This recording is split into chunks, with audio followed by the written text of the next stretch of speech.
Hi everyone and welcome back to the channel. My name is Brittany of BrittanyJJones.com. If this is your first time tuning in, welcome to the channel. I hope that you will like what you see and subscribe below for more. In today's video, we are going to be sewing. We're going to be sewing along to Vogue 2060. This is an authentic pattern reproduction. This is another DVF wrap dress. This pattern features side seam pockets and you can also wear it reversible. So if you would like to wear the front wrap detail in the back, then you can flip this dress around if you like that look. For fabric reference, I'm making my dress out of this really soft double brushed 4-way stretch knit. So this is what I will be using for my fabric. And for sizing, I cut the size 20 in this dress. I do recommend that you put in a jersey ballpoint or stretch needle in your machine for sewing with knit fabrics. So I am using a jersey 8012 needle in my sewing machine for this project. A few things in the instructions that are a little bit different from what I'm going to be doing. They do reference blind stitching a lot in this vintage pattern. That's something I'm not going to be doing in the video, but if you like to do blind stitching, definitely go ahead and do blind stitching to tack down your facing pieces if you would like. It also mentions seam binding. That is one of the notions to purchase. I will not be doing seam binding, but if that is something that you would like to do, you can absolutely do it. If you've never done it before, you would just take your seam binding and place that right along your seam line and stitch down the center of it. So this is just a quick little example of it here, and I also filmed it just in case you want to add it to your garments. Again, I will not be doing the seam binding in the video, but if you would like to do it, you can absolutely add seam binding to your shoulder and along your waist seam. The final thing that I want to mention is if you are not familiar with how to cut out fabric and how to transfer markings, there is a video below in the description box that you can check out. You can watch that video and then you can come back here and start sewing. Let's get started. Again, we're going to be sewing along to Vogue 2060. For size reference, I am cutting out the size 20. For fabric, this is the fabric here that I have chosen to use for this project. This is a double brush knit. I found it at my local Joann's. As far as interfacing go, this is the interfacing that I'll be using. This is a knit interfacing. I also found this here at my local Joann's. As you can see, it has stretch to it. And this is what I like to use for my knit garments. The first thing that we want to do is along our front and our back bodice pieces, we want to do some E-stitching down here along the bottom. You should have transferred some circles. I have my 2 circles down here transferred, and we're just going to do an E-stitch from one circle to the other. E-stitching is done using a basting stitch, so you want to lengthen out your stitch to the longest stitch that your machine goes up to. You may have to refer to your manual if you're not sure. Mine goes up to a 5.0. Yours may go up higher, but just do 1 row of E-stitching on both of your fronts. Again, right here between these 2 dots, as well as on your back piece. Do a row of E-stitching to both of these. Let's do that now.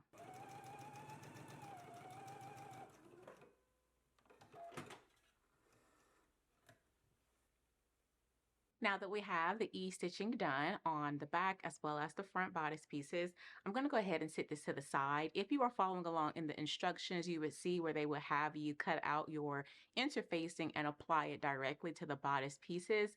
I prefer to apply my interfacings to my facing pieces, so that is what I will be doing. But if you want to apply your interfacing to your main bodice pieces, you can go ahead and do that step now instead of applying it later onto the facing. So here's an example of what I mean. I've gone ahead and I have fused the interface into my facing pieces as opposed to taking the interfacing and fusing it directly to the front and the back bodice. The next thing we're going to do is to start working on the ties. So let's go ahead and grab our tie pattern pieces and we can get those stitched up now. You should have cut out 2 ties, and to sew them, we are going to fold them with right sides facing like so. You should have an end that has markings on it. We're going to leave that end open so we'll be able to flip the tie right side out. We're going to go to the sewing machine. We're going to stitch down this long edge of the tie using a 5/8 of an inch seam allowance. You can place pins in your tie if you like, just to hold everything together. And then once you get down here to this end, we're going to pivot and square it across. So again, we're going to be squaring down here, stitching all the way down the tie, and you want to leave this end that has the markings open so we can flip it out. Let's go ahead and stitch our tie in place now.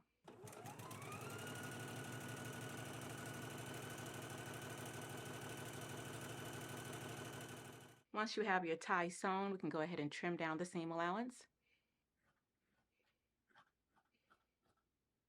Once you have it trimmed, we can flip it right side out.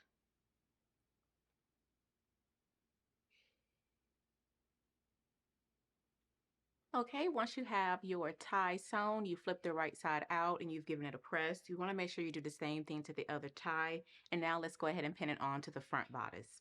So on the lower end of our bodice, you should have transferred a circle as well as a square that matches up to our tie end here. So we want to go ahead and place one of the ends right between those two markings that we transferred and go ahead and pin it in place. So again, make sure that you match up that circle and that square. Have raw edges even. Do the same thing to the other bodice. Now that you have them pinned, we can go ahead and baste them in place.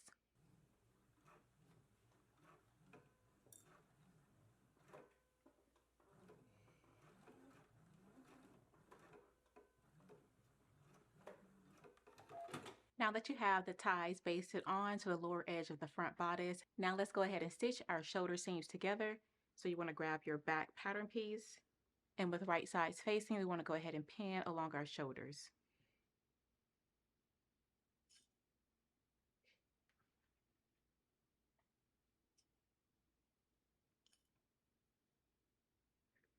Now that you have it pinned, we can go ahead and stitch in a 5/8 of an inch seam allowance.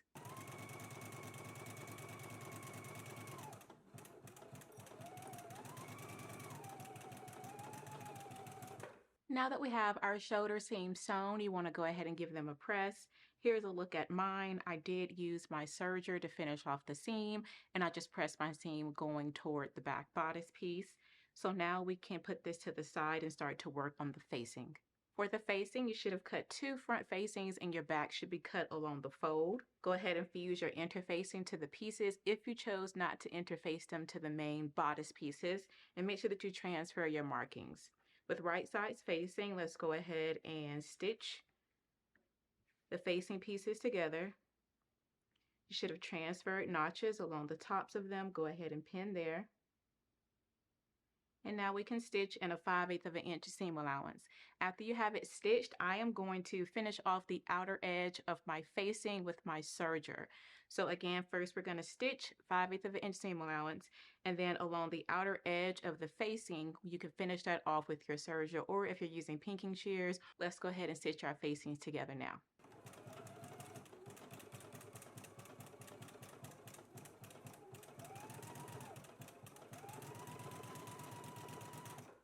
Now that we have our facing pieces sewn together, as you can see here, I pressed my seam open flat after I stitched it, and I finished off the outer edge with my serger.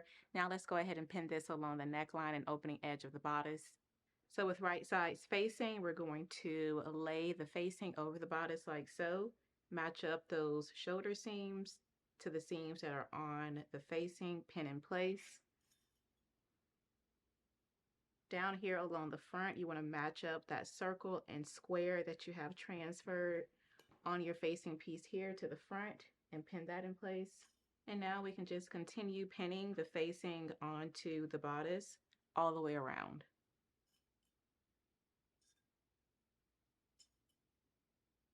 Now that we have the facing pinned onto the bodice, let's go ahead and stitch it in place. We're going to be stitching in a 5/8 of an inch seam allowance, so let's go ahead and stitch our facing now. After we have it stitched, then we will trim down our seam and do some understitching. Let's go ahead and stitch it first.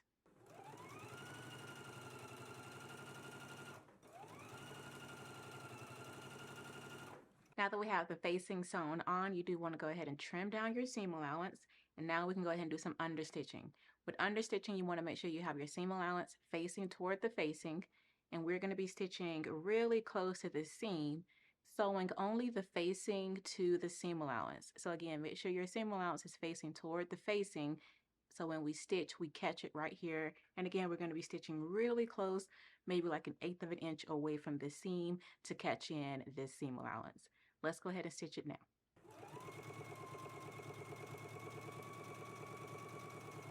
Back from the machine, this is how mine is looking. You can see here I've done my understitch along the facing.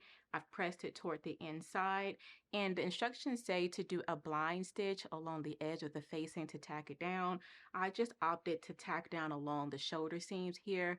so that my facing is tacked down. It won't roll out. You can do this by hand if you prefer, or you can do what I did and I just stitched right here into the seam and I caught the facing up underneath. So go ahead and tack it down if you like, or you can blind stitch the way the instructions has for you to do. You do want to make sure that once you have that done, you press it toward the inside and just baste the raw edge together down here along the bottom of the bodice. Now we can go ahead and put this to the side and move on to the next step. The next step is to start to work on the skirt. This right here is pattern piece number 6, and we are going to stitch down the center back seam. So make sure that you have your fabric right sides facing. Let's go ahead and pin down this seam. I'm going to start stitching at the hem and then work my way up. Let's go ahead and stitch it in place now.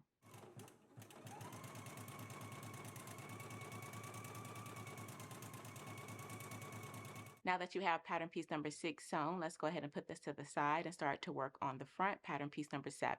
For pattern piece number 7, the first thing that you want to do is go ahead and finish off this edge here of the self-facing. As you can see here, this part of the skirt is the self-facing, and we're going to be turning this in. So we want to finish off this raw edge of it. Once you have those finished, now let's go ahead and pin our bodices to our fronts as well as to our backs. So with right sides facing, I have one of my front skirts. This is pattern piece number 7, and I have one of my front bodices. With right sides facing, you're going to match up your notches, and we can pull on our ease stitch that we created here at the first step so the notches match. Just going to pull up on that. And then here along the fold, you should have transferred a circle. We're going to match that up there as well and pin that in place. So let's go ahead and pin. Once you have this pin, you can pin your other bodice front the same way as well as the bodice back piece. And then we can stitch it all in a 5/8 of an inch seam allowance.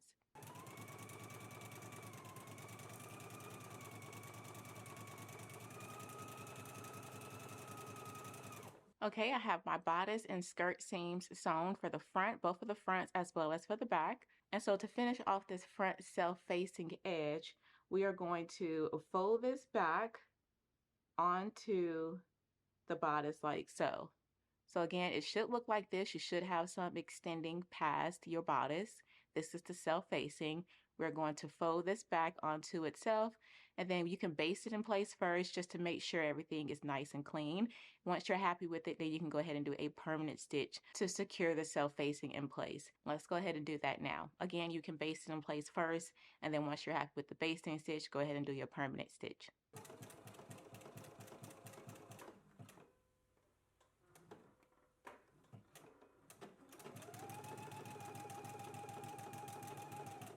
Once you have turned your self-facing right side out, you want to go ahead and finish off your seam and then give it a press.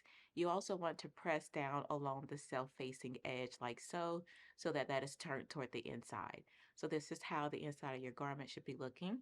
The next thing for us to do is to start working on our pockets. As you can see, I did go ahead and finish off the side seams here. I did it for the front as well as for the back. Please excuse my serge finish.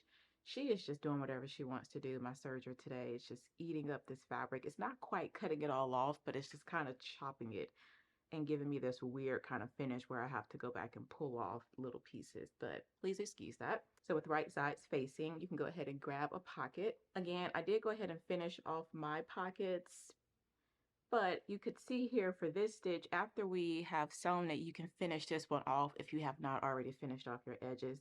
I did mine prior to, but again, you can either finish them off now or finish them off after. You do have a notch here that you do want to match up, so match up your notch that you've transferred, and then go ahead and pin in place.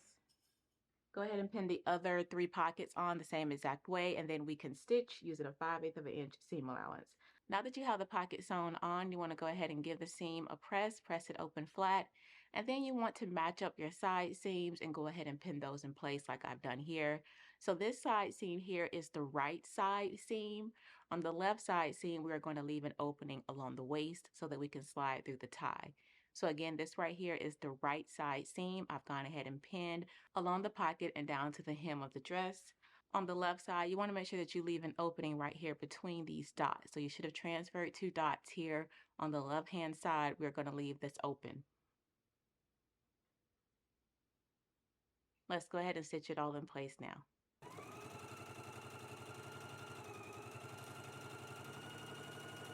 Okay, I have my side seam sewn. Once you have yours sewn, you do want to clip at your dots along the back seam allowance only, not the front.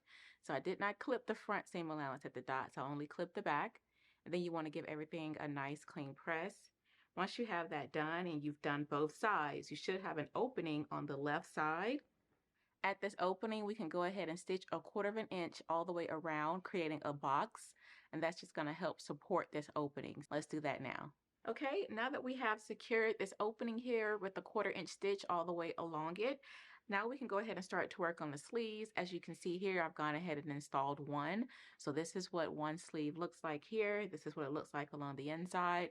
I did a zigzag stitch and I finished it off with my serger. Now let's go ahead and do the other sleeve together.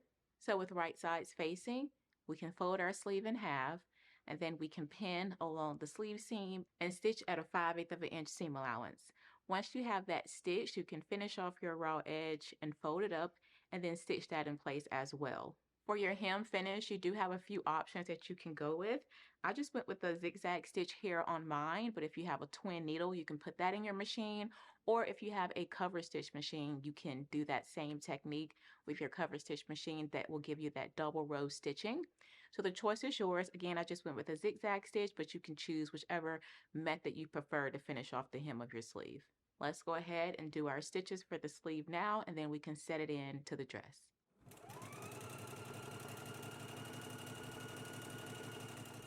Once you have your sleeve sewn and you've also finished off the hem, now you can go ahead and pin it onto the dress.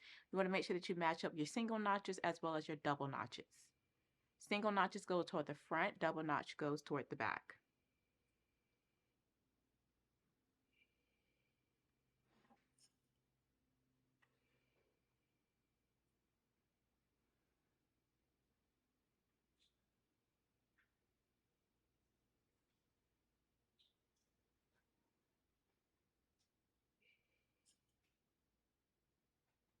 If you are familiar with doing the flat sleeve method, you can install this knit sleeve that way if you prefer.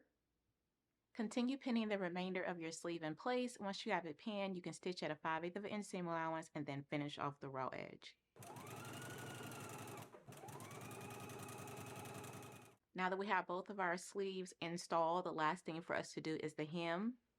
The hem allowance for this dress is 3 inches, so you may want to do the 3 inches. I would definitely recommend just kind of pulling the dress on to see how that will look. It may be a little bit too short for your preference, and if so, you can do 1 inch, 2 inches, or 3 inches. It's totally up to you. But we want to take this self-facing piece that we fold inward and gave it a press. Go ahead and turn that out like so, and then you're going to fold it onto itself.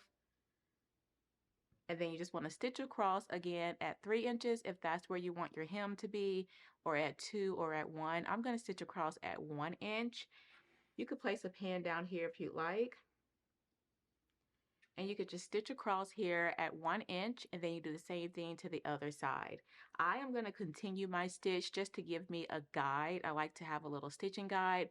That way I can fold up easily along that guide and press the remaining of my hem in place. Totally optional. You could just stitch right here and then press up the remaining of your hem.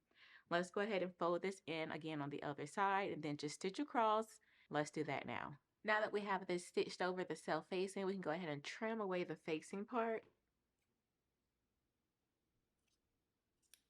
and some of the main fabric, like so.